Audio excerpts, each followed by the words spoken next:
Hi everyone, good afternoon. চলে এলাম আপনাদের সঙ্গে কথা বলতে। আপনারা সবাই কেমন আছেন? নিশ্চয়ই ভালো আছেন। আমিও অনেক ভালো আছি। আপনারা কে কোথায় থাকেন আমি জানি না, আর আপনাদের ওখানে ঠান্ডা কেমন পড়ছে তাও আমি জানি না, কিন্তু আমার এখানেও অনেক বেশি ঠান্ডা পড়ছে। এর আগে এত বেশি ঠান্ডা পড়েনি, কিন্তু কাল রাত থেকে ওয়েদারটা চেঞ্জ হয়ে গেছে। রাত্রে অল্প অল্প বৃষ্টিও পড়েছে, আর ঠান্ডার সময় বৃষ্টি হলে আরও বেশি ঠান্ডা লাগে, তাই না? এই জন্য ঠান্ডাটাও বেশি লাগছে।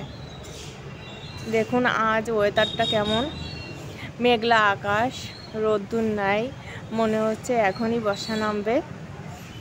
এ দেখুন,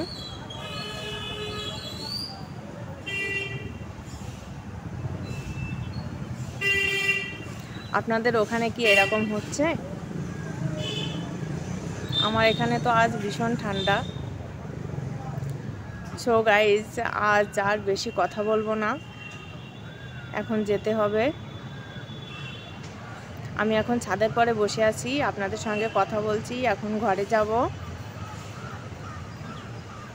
তবে যাওয়ার আগে একটা কথা বলি, ঠান্ডার সময় যাদের ছোট বাচ্চা আছে তাদের সাবধানে রাখবেন, তাদের যেন ঠান্ডা না লেগে যায়।